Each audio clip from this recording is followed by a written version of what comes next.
Legendary Passages, Episode 58, Laius and Chrysippus. Greek and Roman Tales from Plutarch's Parallel Stories. Last time, we heard tales of Theseus and his son Hippolytus, Helen of Troy Persephone, and King Laius and his son Oedipus. This time we shall hear many of those tales again, as well as new ones, paired with Roman stories. Next time, more Oedipus and the Sphinx, and Fables of Love. Laius and Chrysippus, a legendary passage from Plutarch's Parallel Stories, translated by F.C. Babbitt. Chrysippus and Fermis. Pelops, the son of Tantalus and Euryanassa, married Hippodameia and begat Atreus and Thyestes. But by the nymph Danaïs he had Chrysippus, whom he loved more than his legitimate sons. But Laïus the Theban conceived a desire for him, and carried him off. And, although he was arrested by Thyestes and Atreus, he obtained mercy from Pelops because of his love. But Hippodameia tried to persuade Atreus and Thyestes to do away with Chrysippus, since she knew that he would be a contestant for the kingship. But when they refused, she stained her hands with the pollution. For, at the dead of night, when Laius was asleep, she drew his sword, wounded Chrysippus, and fixed the sword in his body. Laius was suspected because of the sword, but was saved by Chrysippus, who, though half dead, acknowledged the truth. Pelops buried Chrysippus and banished Hippodameia. So did Theseus and his descendants of Pelops. Ubius Toliox married Nuceria and had from her 2 sons, and he had also from a freedwoman, Firmus, conspicuous for his beauty, whom he loved more than his legitimate sons. Nuceria was disposed to hate her stepson, and tried to persuade her sons to kill him. But when they righteously refused, she herself effected the murder. By night she drew the sword of Fermius's bodyguard, and mortally wounded the boy as he slept, leaving the sword behind in his body. The guard was suspected, but the boy told the truth. Ubius buried his son, and banished his wife. So Dositheus, in the 3rd book of his Italian history. Hippolytus and Commodus.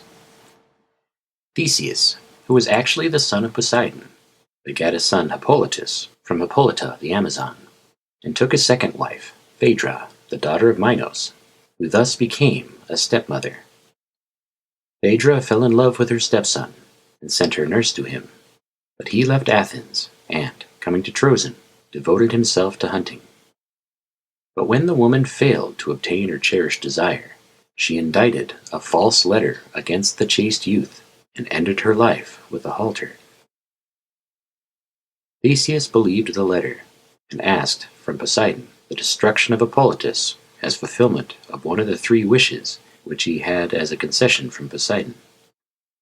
The god sent a bull to confront Hippolytus as he was driving along the shore in his chariot, and terrified the horses, which crushed Hippolytus. Commodus Super of Laurentium begat a son Commodus from the nymph Egeria, and took a second wife, Gidica, who thus became a stepmother. She fell in love with her stepson, and, failing to obtain her desire, put an end to her life with a halter, leaving behind her a lying letter. Commodus read the accusations, believed the invidious charge, and called upon Neptune, who placed a bull in the youth's path as he was riding a chariot, and the young man's horses ran away with him and killed him. So Dositheus in the 3rd book of his Italian history. Helen and Valeria Luperka. When a plague had overspread Sparta, the god gave an oracle that it would cease if they sacrificed a noble maiden each year. Once, when Helen had been chosen by lot, and had been led forth adorned for the sacrifice, an eagle swooped down, snatched up the sword, carried it to the herds of cattle, and let it fall on a heifer, wherefore the Spartans refrained from the slaying of maidens. So, Aristodemus, in his third collection of fables.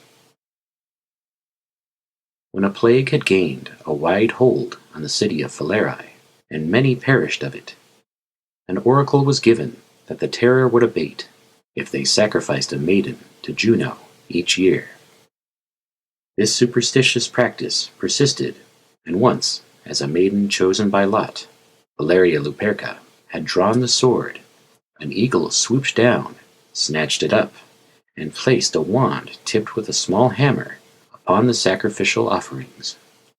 The sword the eagle cast down upon a certain heifer which was grazing near the shrine.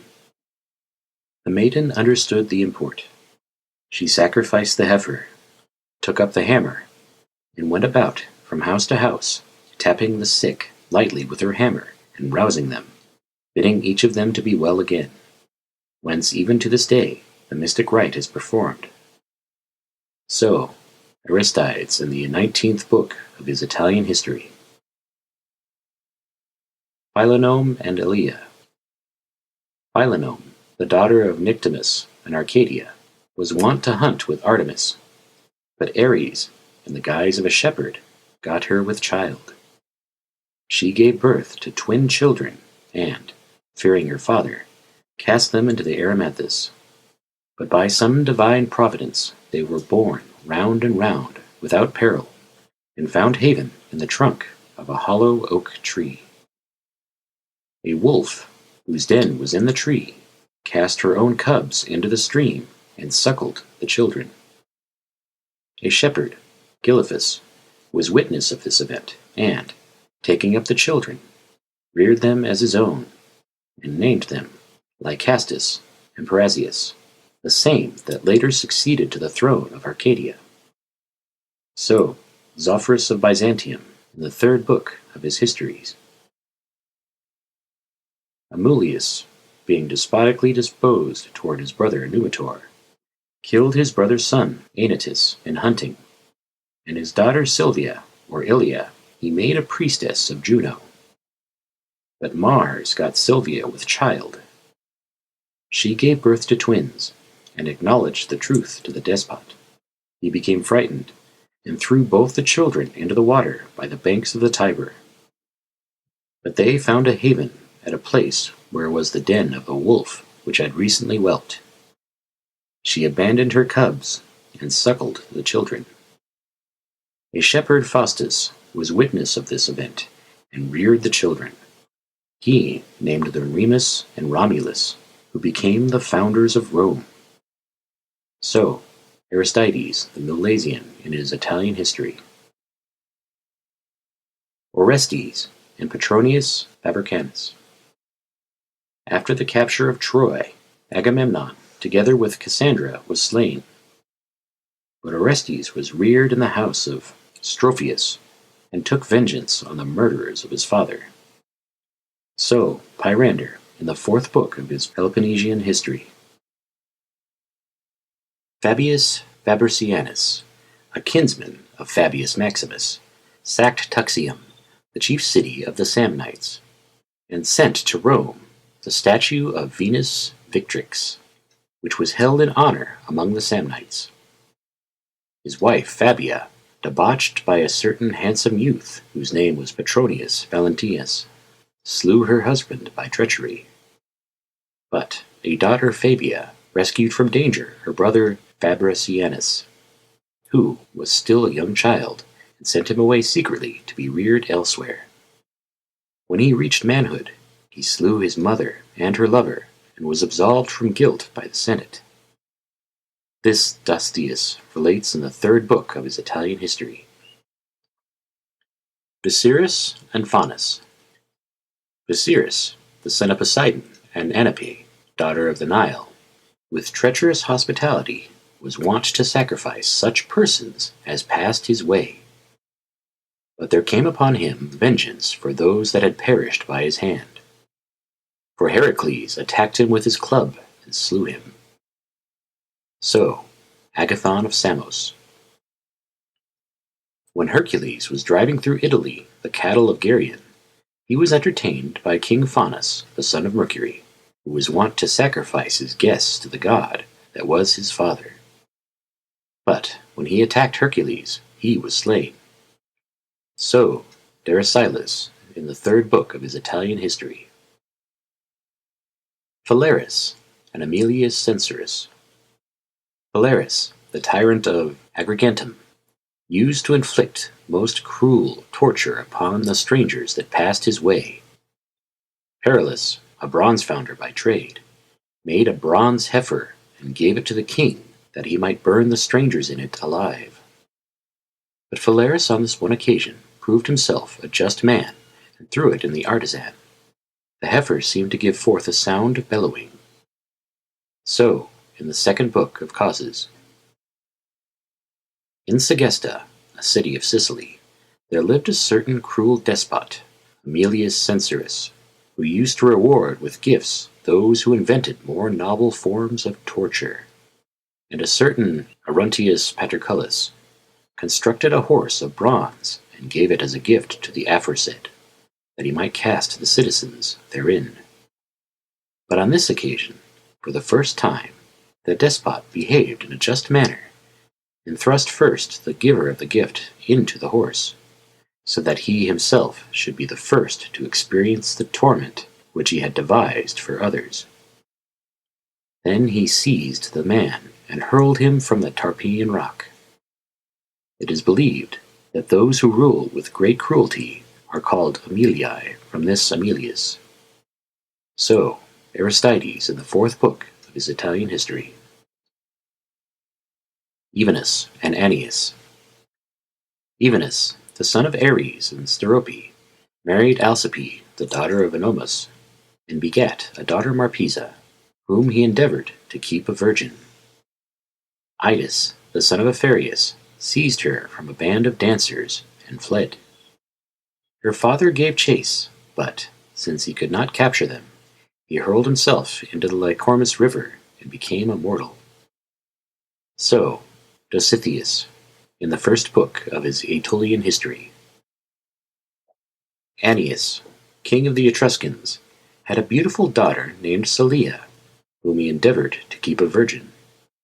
But Cathetus, one of the nobles, saw the maiden at play, and fell in love with her, nor could he control his passion, but seized her and set out with her for Rome. Her father gave chase, but since he could not capture them, he leaped into the river Parisium, and from him its name was changed to Annio. And Cathetus consorted with Celia, and begat Latinus and Celius, from whom the most notable patricians traced their descent. So, Aristides the Milesian, and also Alexander Polyhistor, in the 3rd book of his Italian history. Hegestratus and Telegonus. Hegestratus, an Ephesian, having murdered one of his kinsmen, fled to Delphi, and inquired of the god where he should make his home. And Apollo answered, "Where you shall see rustics dancing, garlanded with olive branches." When he had come to a certain place in Asia, and had observed farmers garlanded with olive leaves and dancing, there he founded a city, and called it Alais. So, Pythocles the Samian, in the 3rd book of his Treatise on Husbandry. When Telegonus, the son of Odysseus and Circe, was sent to search for his father, he was instructed to found a city where he should see farmers garlanded and dancing.